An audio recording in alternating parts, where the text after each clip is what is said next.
صحابہ کرام کے تعلق سے جھوٹ کا الزام رکھنا، نفاق کا الزام رکھنا، یہ اس بات کی دلیل ہے کہ وہ مسلمان نہیں، اس بات کی دلیل ہے کہ وہ اسلام سے خارج ہو گیا ہے، اس لیے کہ قرآن پاک کہہ رہا ہے اولئک ھم الصادقون، اور ہم انہیں منافق کہیں، ہم انہیں جھوٹا کہیں، ہم انہیں برا بھلا کہیں، ہم ان پہ سب و شتم کریں، ہم ان کے خلاف حرز سرائی کریں، ان کے خلاف یاوہ گوئی کریں، ان کے خلاف وہ بات کہیں جو اپنے باپ کے تعلق سے نہیں کہہ سکتا، اپنے بھائی کے تعلق سے نہیں کہہ سکتا، اپنے خاندان کے تعلق سے نہیں کہہ سکتا، وہ جناب محمد الرسول اللہ صلی اللہ علیہ وسلم کے صحابہ کرام کے تعلق سے کہہ رہا ہے۔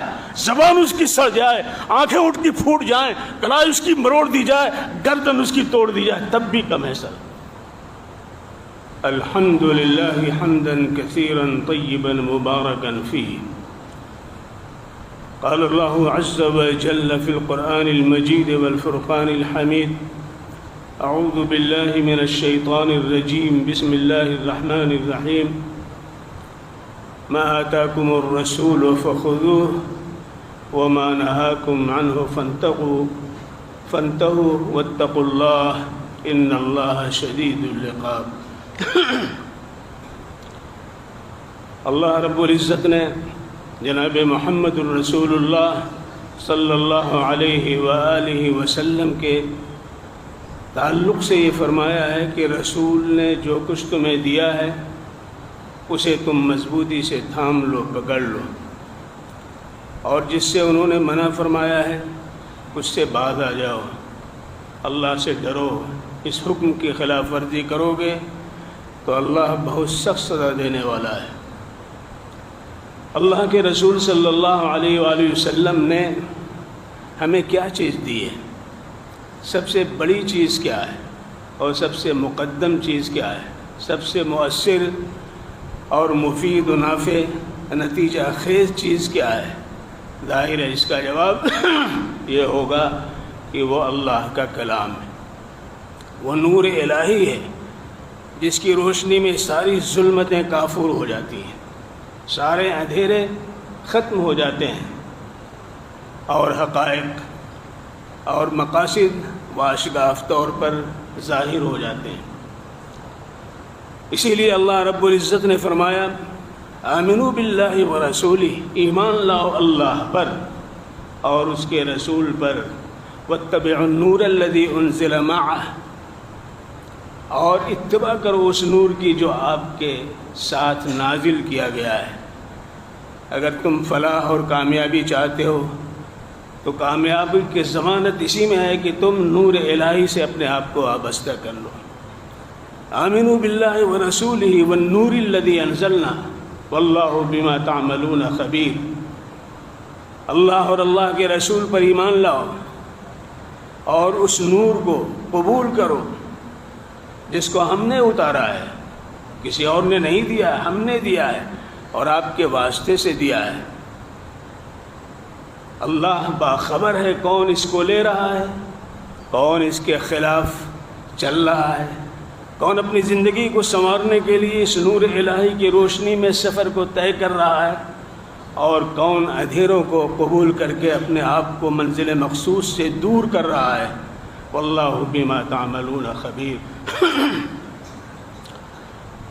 اللہ تبارک و تعالی نے حضرات صحابہ کرام رضوان اللہ علیہم اجمعین، جن کے واسطے سے ہم کو قرآن پاک ملا ہے، جن کے واسطے سے ہمیں دین و شریعت ملی ہے، جن کے واسطے سے اسوہ رسول ہم کو ملا ہے، جن کے واسطے سے ہمیں نمازیں ملی ہیں، روزہ ملا ہے، حج ملا اور زکوٰۃ ملی ہے، جن کے واسطے سے اسلامی شریعت کا پیکر ہم کو ملا ہے، آخرت کا منظرنامہ ہمارے سامنے آیا ہے، جنت و دوزخ کی تفصیلات آپ کے ذریعے ہم کے ملی ہیں، اور وہ صحابہ کرام ہیں جو اس کے ناقل ہیں۔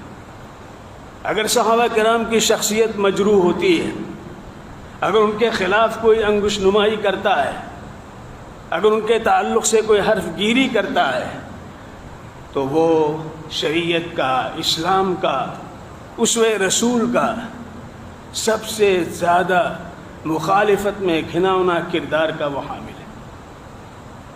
کیوں؟ اس لیے کہ انہی سے یہ تمغہ ملا ہے، اور اسی لیے جناب محمد الرسول اللہ صلی اللہ علیہ وسلم نے فرمایا اللہ سے ڈرو، اللہ سے ڈرو، میرے صحابہ میں کے تعلق سے کبھی تم ناروا بات نہ کہنا، سب کو ختم نہ کرنا،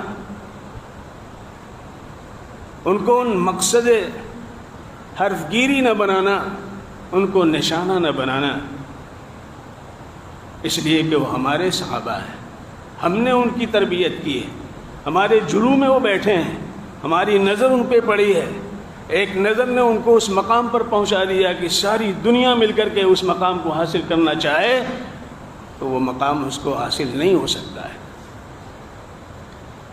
اللہ تبارک و تعالیٰ نے اس آیت کے بعد جس کی میں نے آپ کے سامنے تلاوت کی ہے، کیا فرمایا؟ امت اسلامیہ کے 3 طبقوں کا تذکرہ فرمایا ہے۔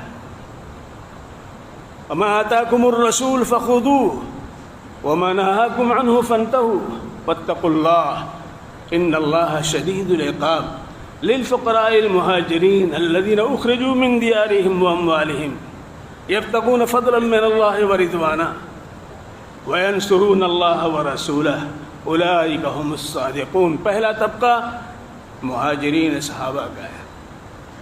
دوسرا طبقہ والذین تبوؤوا الدار والایمان من قبلهم يحبون من هاجر الیہم ولا یجدون فی صدورهم حاجة مما اوتوا وینثرون على انفسهم ولو كان بهم خصاصة ومن یوق شح نفسه فاولئک هم المفلحون۔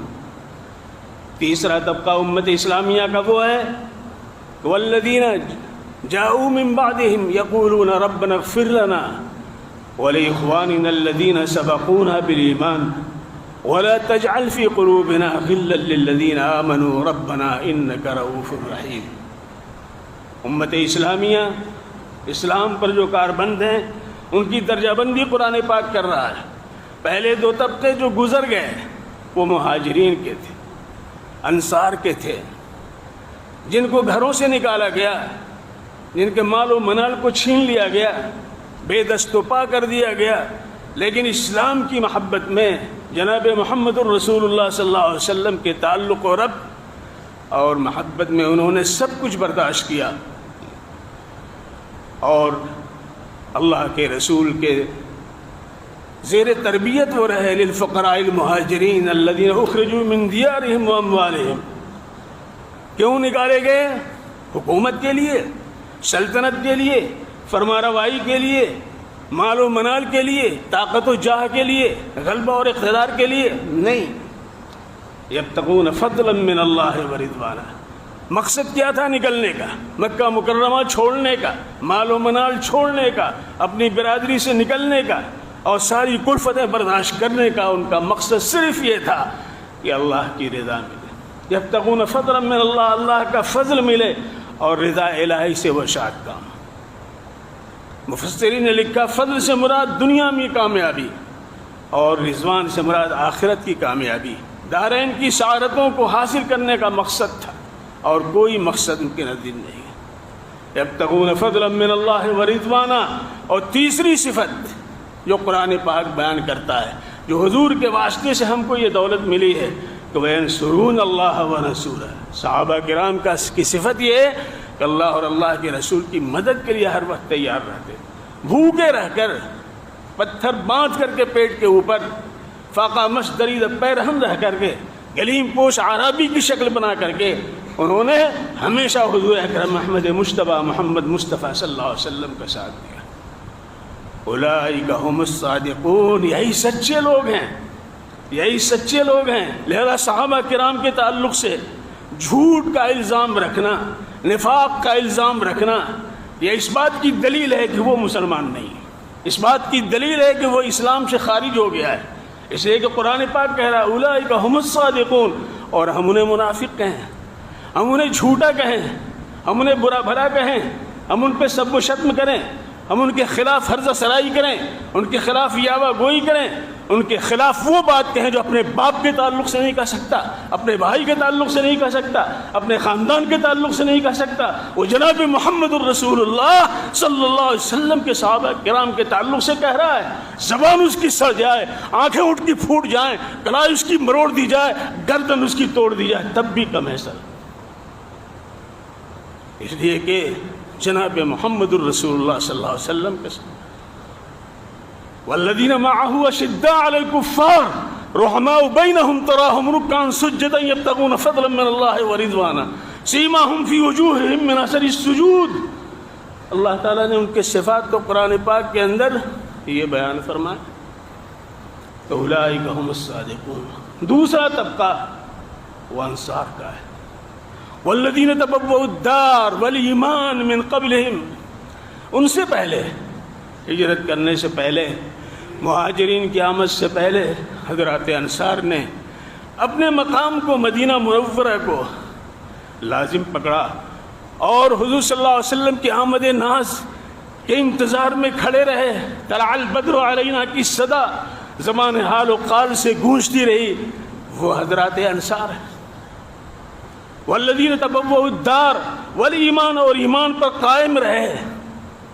یہود تھے وہاں پہ، وہ سرغنے تھے، اسلام کے خلاف ان کی ساری سرگرمیاں جاری تھیں، اس کے باوجود حضرات انصار اوس و خزرج کے لوگ اسلام پر قائم رہے۔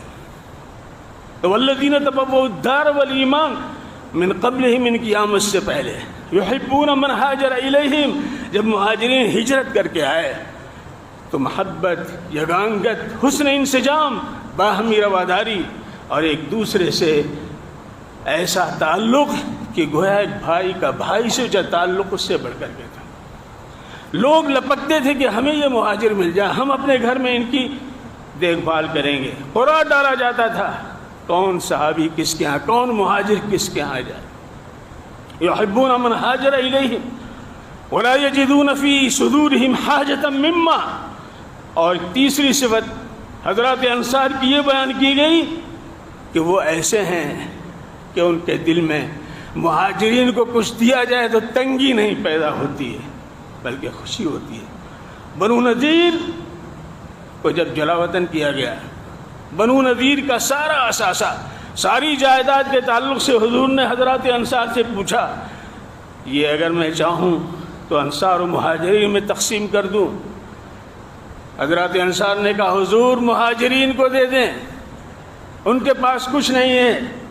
اللہ کے رسول صلی اللہ علیہ وسلم نے سارا بنو نذیر کا اثارہ جو مال فے تھا حضرات مہاجرین میں تقسیم کیا۔ حضرت سعد بن عبادہ کھڑے ہو گئے، حضرت سعد بن معاذ کھڑے ہو گئے، کہا حضور ہم اس پہ خوش ہیں، اس تقسیم پہ ہم خوش ہیں۔ لہذا قرآن پاک کہتا ہے والذین تبوؤوا الدار والایمان من قبلہم یحبون من ہاجر الیہم ولا یجدون فی صدورہم حاجۃ مما، اور یہی نہیں بلکہ یہ کہ ان کی صفت آگے بھی بیان کی جا رہی ہے، وہ کوئی تنگی کے ساتھ ساتھ بخل سے بھی کام نہیں لیتے ہیں، یہ ان کا شیوا ہے، یہ ان کا مقام ہے۔ تیسرا طبقہ وہ ہے جس کے بارے میں حضرت حسن حضرت حسین سے ایک شخص نے حضرت عثمان کے بارے میں سوال کیا، تو حضرت حسین رضی اللہ تعالیٰ عنہ نے کہا یہ بتاؤ تم مہاجرین میں سے ہو؟ کہا کہ نہیں۔ کہا یہ بتاؤ تم انصار میں سے ہو؟ کہا کہ نہیں۔ فرمایا کہ اب تیسرا طبقہ ہے، اگر تم نے ان پہ انگشت نمائی کی تو اس تیسرے درجے سے بھی، تیسرے طبقے سے بھی تم نکل جاؤ گے، تیسرے طبقے سے بھی نکل جاؤ گے۔ وہ تیسرا طبقہ کون ہے؟ قرآن پاک ہمیں بتا رہا ہے، اللہ کے رسول صلی اللہ علیہ وسلم نے قرآن پاک کے واسطے سے وہ دولت بے بہا ہمیں عطا فرمائی ہے کہ جو بعد میں آئے ساری امت اس میں شامل ہے، صحابہ کے بعد سے لے کر کے اور آج تک جو بعد میں ان کا شیوا، ان کی سرشت، ان کا اخلاق کیا ہونا چاہیے؟ والذین جاءوا من بعدهم یقولون ربنا اغفر لنا ولاخواننا الذین سبقونا بالایمان، سبقت ایمانی کے حوالے سے ان کے حق میں دعا کرنا ہمارے اوپر فرض ہے،